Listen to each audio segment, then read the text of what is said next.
Bismillahirrahmanirrahim. Assalamualaikum warahmatullahi wabarakatuh. Balik lagi kita di channel Sumber Dakwah Official. Nah, kemarin kan banyak sekali kontroversial yang sangat menarik. Dimulai dari ada seorang ketua umum yang mempermasalahkan masalah anggaran makan siang gratis, sampai ingin mendatangi KPK jika sekjen mereka ditangkap. Dan seharusnya untuk elit politik harus memberikan contoh, bukan malah ingin mengintimidasi sebuah institusi, agar masyarakat awam tahu siapa sebenarnya yang bersalah di balik Harun Masiku.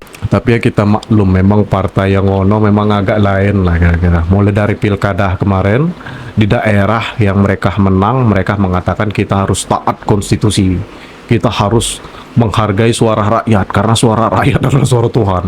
Pas yang mereka kalah, waduh, langsung bansos lah, parcok lah. Memang sudah agak lain lah, pokoknya nilai kalian sendiri lah. Nah, tentunya di problem atau di berita Harun Masiku ini ada yang sangat menarik. Ini ada pemuda Muhammadiyah yang datang atau menggeruduk kantor KPK menuntut agar kasus Harun Masiku langsung dituntaskan atau langsung diadili, ditangkap sesegera mungkin. Dan tentunya ada yang tak kalah menarik. Pokoknya ada sebuah media yang selama ini menyerang pemerintah, kira-kira menyerang Pak Jokowi maupun Pak Prabowo dan Mas Gibran. Ini ketahuan, terbongkar pokoknya kebohongan media ini, media tempe lah kira-kira. Oke, tanpa berlama-lama langsung kita mulai videonya. Bismillahirrahmanirrahim, let's go. Kericuhan diawali saat ratusan mahasiswa yang berasal dari Dewan Pimpinan Pusat Ikatan Mahasiswa Muhammadiyah merangsek masuk ke dalam gedung KPK Jakarta guna menemui pimpinan KPK. Namun aparat kepolisian dan petugas keamanan menghadang mereka sehingga terjadi aksi saling dorong. Sejumlah pendemo juga melempari aparat dengan botol air mineral. Akibat kericuhan ini satu pendemo sempat diamankan.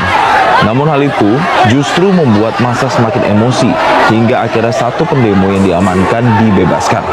Sementara dalam aksinya, pendemo menuding KPK lambat bekerja dan dinilai melindungi Harun Masiku yang sudah 5 tahun buron dan belum juga ditangkap.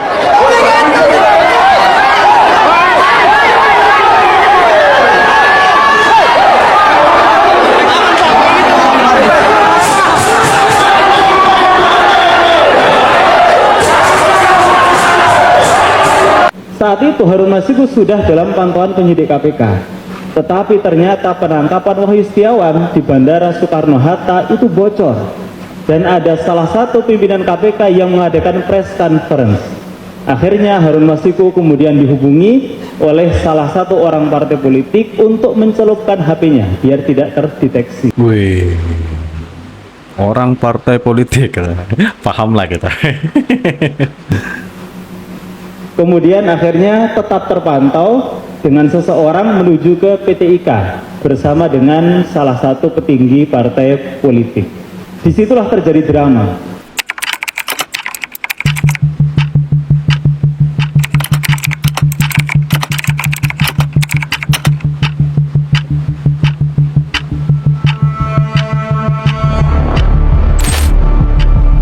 Drama penangkapan Harun Masiku kembali mencuat. Dan masih tetap sama, Harun Masiku tak kunjung ditangkap. Kasus penangkapan Harun Masiku yang penuh intervensi nampaknya bukan omong kosong. Ex-penyidik KPK yang pernah tergabung dalam tim pengejaran Harun Masiku, Praswat Nugraha, menceritakan pengalamannya saat hampir berhasil meringkus kader PDIP tersebut. Oke.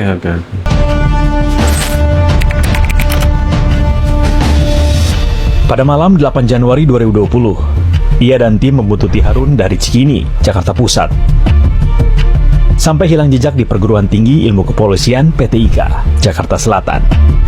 Harun ke PT IKA bersama Nur Hasan yang merupakan petugas keamanan di salah satu kantor Hasto di Menteng, tak jauh dari kantor PDIP. Sementara tas berisi barang-barangnya dibawa oleh mobil. Namun yang terjadi saat itu, 5 penyidik KPK yang membuntuti malah diadang petugas kepolisian, diinterogasi, bahkan dites urin. Oke. Tak sampai di situ, hambatan demi hambatan yang dihadapi penyidik terus berlanjut, bahkan sampai pemecatan.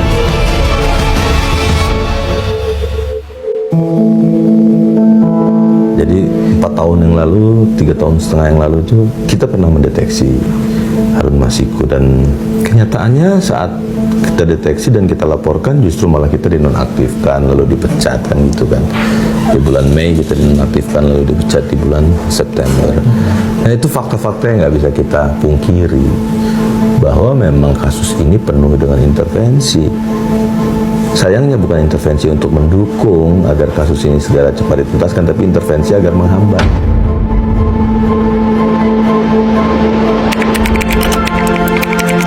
Saudara kenal dengan Harun Masiku? Bagaimana? Saudara kenal dengan Harun Masiku? Sama sekali tidak. Ya terlepas sama saudara kenal atau lihat tidak. mukanya, fisik juga tidak pernah, hanya fotonya. Moso iyo kira-kira. Moso iyo sih. Tidak siapa. Ini saya orang Kristen, Pak. Ya. Pak Menteri tidak kenal Masiku? Tidak tahu Masiku? Tahu bahwa dia ada caleg dari partai yang sama dengan Pak Menteri? Sebelumnya tidak tahu? Berani sumpah? Berani sumpah? Berani coba sumpah lagi. Saya tadi kan Pak Menteri Oke, nggak berani pakai sumpah. Oke, nggak berani bersumpah. bilang saya ini orang begini, Kristen. Pak. Jangan Saya bawa sesudah Tuhan tahu. di sini. Tidak. Kita tidak pernah rapatkan di DPP. Tadi kan ngomong soal itu. Ya. Oke, Jangan bohong lah. oke. Jangan bohong Pak Menteri. Ini tidak tahu saya. Tidak pernah, karena itu urusan administrasi di tingkat kesenan. Poster DPO 8 miliar sudah ada di pasar Rangkas Bitung. Mau banget. Sini. Bapak cari orang ini. Ini lagi disayembarakan. Kalau misalkan Bapak ketemu orang ini, Bapak dikasih duit 8 miliar. Saya bedil langsung ini, dibunuh langsung ketemu sama saya. Ini Harun Masiku guys, sudah ditempel di Ini di Polda daerah kami juga sudah pokoknya mengedarkan ya sayembara itulah. Alhamdulillah. pasar Rangkas Bitung. Yang punya kawasan Bangkol. Gimana tentang Harun Masiku itu? Menurut saya tentang Harun Masiku itu adalah salah satu kebodohan pemerintah. Ya. Karena kalau tidak ditutupi, bagaimana mungkin seorang Harun Masiku tidak tertangkap? Bener. Kan? Terus nanyanya kalau kira-kira kemana itu si Harun itu? Tengok di rumah Bu Mega. Tanya di rumah Bu Mega. Siap, komando abangku. Ini abang itu yang bilang. Komando itu gimana tentang Harun Masiku? Ini korupsi nih. Gimana ini? Karena mau ditangkap ini gimana? Yang dibahas. Bedil, aku mau bedil. Orangnya dalam keadaan ya kelihatan seperti kurang trauma masih ada, tapi dia siap untuk memenuhi panggilan itu. Oke. Tapi kemarin bilangnya trauma, tapi ke malah Barreskrim itu kenapa? Loh, justru trauma itu minta perlindungan. Hasto ditahan, Megawati pasang badan. Anak-anak jenderal yang belum follow aku ini guys, di follow dulu ya guys. Mantap guys. Ibu Megawati Soekarno Putri mengatakan bahwa akan turun tangan bila sekjennya Hasto ditangkap di kasus Harun Masiku. Maksudnya kayak mana? Mau melindungi koruptor gitu maksudnya? Hah? Biarkan proses hukum saja yang berjalan. Ya betul, kalau salah ya salah, jangan didukung lah. Berilah contoh yang baik pada masyarakat. Ini takut amat takut ya. Kalau memang dia tidak bersalah, gak usah takut. Hadapi saja proses hukumnya. Gak usah pakai turun tangan segala. Turun tangan mau ngapain gitu loh. Heran aku guys. Ya, gak usahlah pasang-pasang badan. Kalau yang namanya korupsi di Indonesia harus diberantas. Jangan malah dilindungi. Ini yang salah. Ini yang salah. anak-anak jenderal, kawal terus pemerintahan Pak Prabowo untuk melenyapkan korupsi di Indonesia. Bum, bum, bum, meledak. Aku diundang. Diundang ning ndi, Mbah? Ke Golkar. Walah, diundang Golkar to, Mbah. Tak kira ya diundang malaikat. Terus engko aku muram opo cengar-cengir yo. Ngono ae yo dadak takon sampean iki to, Mbah. Yo jangankan sampean cengar-cengir, karo jengking pleding kuwi lho yo oleh. Lah iya dong. Kan aku dimusuhin. Lho, sapa to Mbah sing musuhi iki? Sak jagat Dewa Betara.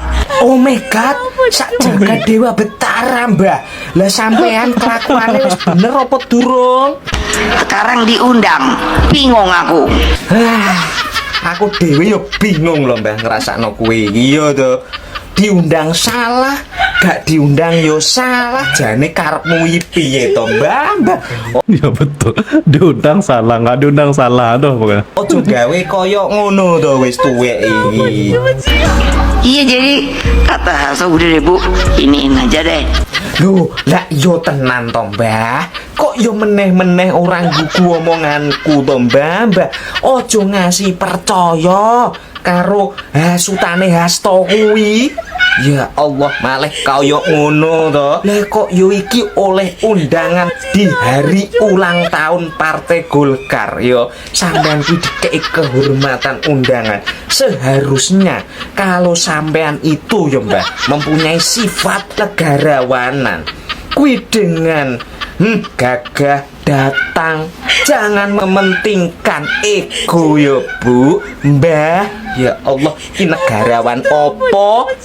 Ojo gugu-gugu maneh wi karo cangeme Hasto ya Mbah. Nek pengen partemu iki tetap ada, tapi nek ra pengen yo ya wis Hasto karo Sitorus kuwi kedepankan lama-lama akan buyar jan yang lele buyar lur buyar wis Mbah gugu Hasto apa gugu aku karepmu. Ini lagi rame Bu Megawati kritik makan gratis Prabowo. Katanya mau kasih makanan gratis. Setuju saya. 10.000 tuh. Apalagi sekarang apa harga naik. Mas Bowo kalau denger ini tolong deh suruh dihitung lagi. Sebagian orang setuju dengan pendapat Bu Megawati karena semua serba mahal. Tapi bagi gua pribadi masih masuk akal sih. Pertama, ini untuk anak sekolah, nggak sebesar porsi kayak kita orang dewasa. Yang kedua, 10.000 di setiap daerah itu beda-beda. Misal ada di daerah A 10.000 udah dapat nasi ayam, ada di daerah B 10.000 dapat nasi ayam tempe telur dan lain sebagainya. Jujur gue ini nggak dibayar ya, tapi masih masuk di logika gue. Contoh gini, satu keluarga punya 2 anak. Satu anak sehari makan ditanggung 10.000. 10.000 dikali 30 hari sekolah lah biar gampang ya, 300.000. Kalau satu keluarga punya 2 anak berarti udah ngehemat berapa? 600.000. Begitupun kelipatan keluarga selanjutnya. Dan di sini susah Bang kalau mereka Bang. Akal mereka susah nerima lah kadang-kadang. Untungnya siapa? Ya keluarga orang-orang ini bukan ketua partai Bu. Kalau harganya ditinggiin lagi, nanti malah ada dikorupsi lagi. Kalau memang tujuannya sama-sama buat rakyat, minimal ya ketua partainya ataupun anggotanya pada ngebantuin kayak nambah 5.000, jadi anak-anak dapat porsinya 15.000 atau 20.000. Ya enggak sih? Nah, gimana menurut kalian pendapat tentang Bu Megawati? Setuju atau enggak? Kalau spill di daerah kalian 10.000 udah dapat nasi apa aja sih kira-kira buat anak kecil? Saya tahu nggak? Bapak saya, presiden pertama Republik. Yang lain nggak pernah nyebut bapaknya presiden, tapi iya juga sih. Republik Indonesia, pahlawan nasional, proklamator, bapak bangsa.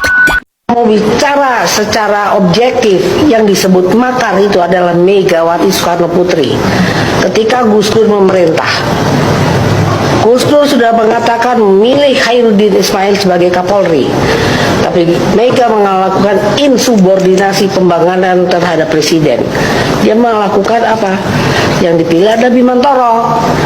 Kemudian dia pecah belah lagi TNI Polri, moncongnya yang namanya waktu itu Jenderal Riamizar sebagai KM. Oke, baru tahu saya. SAD, saya ingat sekali karena saya ada di istana waktu itu sama Gus Dur. Itu moncongnya sudah diarahkan ke istana. Itu yang namanya makar, unsurnya masuk, menggunakan kekuatan bersenjata. Nah, sedangkan kami ini apa? Selama pengajuan untuk perubahan ketatanegaraan itu tidak bisa dipidana. Saya melakukan itu. Nah, itu kalau mau bicara tentang Pak Kiflan. Sementara di depan mata tuh Megawati melakukan makar itu terhadap Gus Dur itu. Itu saya mau tuntut. Bagaimana itu yang namanya TNI Polri terutama itu melihat ketidakadilan hukum kayak begini. Sekarang Megawati bagaimana itu? Saya mau tanya tuh ahli hukum. Saya mau tanya tuh TNI Polri itu kayak apa? Polri itu bagaimana menyikapi Mega?